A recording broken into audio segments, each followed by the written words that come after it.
இவங்க தான் தக்காக்கா நௌரா. இவங்க ஒரு குவைத்தி சிங்கர். 1990s இவங்கள தெரியாத ஆளே கிடையாது. அவங்க வீட்டில் ஏதாவது கல்யாணமோ விசேஷமோ இருந்தால் எல்லாரும் தக்காக்கா நௌரா தான் பாடணும், அவங்க வீட்டில் பெர்ஃபார்மன்ஸ் பண்ணணும்னு ஆசைப்படுவாங்க. அந்த அளவுக்கு இவங்க 1990s ரொம்ப ஃபேமஸாக இருந்தாங்க. ஒரு நாள் ஒரு லேடி அவங்களுக்கு ஃபோன் பண்ணிவிட்டு, என் மகளுக்கு கல்யாணம், நீங்கள் என் மகளோட கல்யாணத்தில் உங்கள் பேண்ட்மேட்ஸோட பெர்ஃபார்ம் பண்ணுறீங்களான்னு ரிக்வெஸ்ட் பண்ணியிருக்காங்க. அவங்க ரிக்வெஸ்ட் பண்ணது மட்டும் இல்லாமல் நிறைய காசு கொடுக்குறேன்னு சொல்லியிருக்காங்க. எவ்வளோ நிறைய காசுனா நார்மலாக சிங்கர்ஸ்க்கு கிடைக்கிறதோட கூடையாக கொடுக்குறேன்னு சொல்லியிருக்காங்க. நார்மலாக காசு கிடைக்கிறதோட இது அதை விட கூடைய கிடைக்குதுன்னு நோராவும் வரேன்னு ஒத்துக்கிட்டாங்க. நோரா அப்புறம் அவங்க கூட 5 பேரும் அந்த வீட்டுக்கு போயிருக்காங்க. அது ஒரு வீடுன்னு சொல்கிறதோட ஒரு மேன்ஷன்னு சொல்லலாம். அவ்வளோ பெரிய வீடு, அவ்வளோ கலகலன்னு கலர்ஃபுல்லாக லைட்ஸ்லாம் போட்டு ஒரு கல்யாண வீடு இப்படி இருக்குமான்னு சொல்கிறது அளவுக்கு இருந்துச்சு. நோராவும் அவங்க பேண்ட்மேட்ஸும் அந்த வீட்டை பார்த்துட்டு அசந்து போயிட்டாங்க. நோராவும் அவங்க பேண்ட்மேட்ஸும் உள்ளே வந்த உடனே அவங்கள அவ்வளோ மரியாதையாக வரவழைச்சிட்டு அவங்களுக்குன்னு ஒரு ஸ்பேஸ் கொடுத்துருந்தாங்க பெர்ஃபார்ம் பண்ணுறதுக்கு. அந்த கல்யாணத்தில் அவ்வளோ கெஸ்ட்டு வந்திருந்தாங்க. ஒரு ஊரே அந்த கல்யாணத்துக்கு தான் வந்திருக்குன்னு சொல்லலாம். அந்த கெஸ்ட்டும் அந்த பேண்ட்மேட்ஸ் கூட சீக் டு சீக் ஹக் பண்ணி ரொம்ப க்ளோஸாக பழகினாங்க. அப்போ தான் ஒன் ஆஃப் த பேண்ட்மேட்ஸ் அந்த கெஸ்ட்டு கூட சீக் டு சீக் ஹக் பண்ணும்போது என்ன ஃபீல் பண்ணியிருக்காங்கன்னா, அந்த கெஸ்ட்டோட முகம் அவ்வளோ சூடாக இருக்குது. எப்படின்னு கேட்டிங்கன்னா, அவங்களுக்கு காய்ச்சல் அடிக்கிற அளவுக்கு சூடாக இருக்குது அவங்களோட முகம். ஒரு பேண்ட்மேட்ஸ் தான் அது ஃபீல் பண்ணாங்கன்னு கேட்டிங்கன்னா கிடையாது. அந்த பேண்ட்மேட்ஸ் எல்லாருமே அந்த கெஸ்ட்டை ஹக் பண்ணும்போது, சீக் டு சீக் ஹக் பண்ணும்போது எல்லாருக்குமே, எல்லா கெஸ்ட்டுக்கும் என்னமோ காய்ச்சல் இருக்கிற அளவுக்கு அவ்வளோ சூடு. அது எதுவுமே பெருசுப்படுத்தாமல் அவங்க வந்த வேலையை ஆரம்பிச்சிட்டாங்க. அவங்க பெர்ஃபார்மன்ஸை ஸ்டார்ட் பண்ணிட்டாங்க.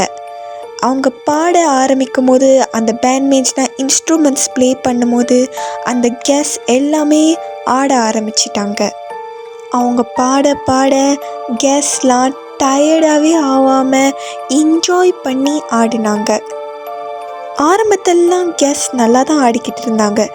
அதுக்கப்புறம் டைம் ஆக ஆக எல்லா கெஸ்ட்டும் விசித்திரமாக ஆட ஆரம்பிச்சிட்டாங்க. ரொம்ப க்ரேஸியாக ஆட ஆரம்பிச்சிட்டாங்க. அப்போ தான் ஒன் ஆஃப் த பேண்ட்மேட்ஸ் தகாகா கிட்ட சொல்லியிருக்காங்க, இந்த மாதிரி அங்கே பாருங்கள் விசித்திரமாக ஆடிக்கிட்டு இருக்காங்கன்னு. தகாகா சொன்னாங்க, இல்லை அதெல்லாம் ஒன்றும் இல்லை, நீங்கள் ஜஸ்ட் ப்ளே பண்ணுங்கள், எதுவும் கண்டுக்காதீங்கன்னு. தகாகாவுக்குமே உள்ள பயம் இருந்துச்சு. ஆனால் அவங்க பயந்தாங்கன்னா அவங்க டீம்மேட்ஸும் பயந்துருவாங்க. அதனால் அவங்க அதை காட்டிக்காமல் அவங்க நார்மலாக பாட ஆரம்பிச்சிட்டாங்க, எதுவுமே கண்டுக்காமல். கெஸ்ட்லாம் சந்தோஷத்தில் துள்ளி குதித்து ஆட அவங்களோட ஸ்கர்ட் லைட்டாக மேலே தூக்கியிருக்கு. அந்த டைமு நோரா அண்ட் அவங்களோட பேண்ட்மேட்ஸ்லாம் அவங்களோட கால் பார்த்துருக்காங்க. அண்ட் அது மனுஷன் கால் கிடையாது, ஆடோட கால். ஆடோட கால் பார்த்த உடனே இவங்களுக்கு தெரிஞ்சிருச்சு, அது இவங்க எல்லாருமே மனுஷன் கிடையாது, இவங்க எல்லாருமே ஜின். இதை தெரிஞ்சிட்டு இவங்க வேகமாக பாட ஆரம்பிச்சிருக்காங்க. வேகமாக பாட ஆரம்பித்தோன்னே ஒன் ஆஃப் த பேண்ட்மேட்ஸ் ஓவர் பயத்தில் மயக்கமே போட்டு விழுந்துட்டாங்க. இவங்க மயங்கி விழுந்ததை பார்த்துட்டு அந்த கல்யாணத்தில் வந்தவங்க அந்த கெஸ்ட்லாம் கேட்டிருக்காங்க, என்னாச்சு, ஏன் இவங்க மயங்கி விழுந்துட்டாங்கன்னு. நோராவும் அவங்க பேண்ட்மேட்ஸும் சமாளிச்சிருக்காங்க, இல்லை அவங்களுக்கு டயர்ட், அதனால தான் மயங்கி விழுந்துட்டாங்கன்னு போய் சொல்லியிருக்காங்க. உண்மையை சொல்லி இல்லை அவங்க பயத்தினால கத்தியோ இது பண்ணால் அந்த ஜீன் அவங்கள ஹார்ம் பண்ணிடும், காயப்படுத்திடும்னு பயத்தில் அவங்க போய் சொல்லிட்டாங்க.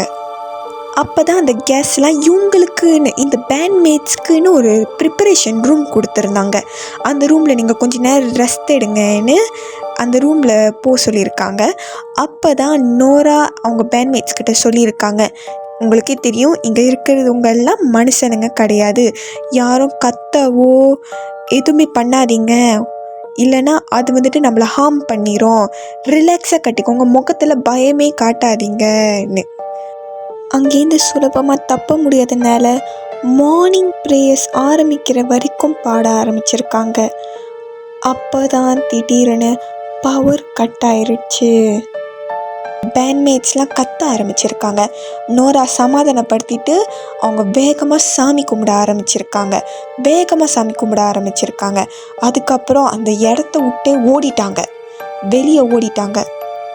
அவங்க உயிரை கையில் பிடிச்சிட்டு அந்த இடத்த விட்டு மூச்சு வாங்க ஓடி வந்திருக்காங்க. அதுக்கப்புறம் ஒரு வயசானவர் அவங்கள கூப்பிட்ருக்காங்க. இவங்க பயந்துட்டாங்க.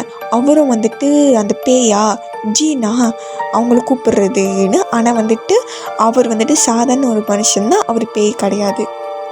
இவர் மனுஷன்தான் தெரிஞ்சு இவர்கிட்ட எல்லாமே சொல்லியிருக்காங்க. இந்த மாதிரி ஒரு கல்யாண வீட்டுக்கு போகணும், அந்த வீட்டை கை காமிச்சு சொல்லியிருக்காங்க. அந்த வீட்டுக்கு தான் போகணும், அந்த வீட்டில் பார்ப்போனா அவங்களாம் மனுஷனுங்க கிடையாது, அவங்க பேய் எல்லாமே சொல்லியிருக்காங்க. அப்போ தான் அந்த வயசானவர் ஷாக் ஆகிருக்காரு. என்ன வீடு, என்ன கல்யாணம், அந்த வீடு பால் அடைஞ்சி போய் 10 வருஷமாக ஆகுதுன்னு அப்போ தான் அவர் சொல்லியிருக்காரு.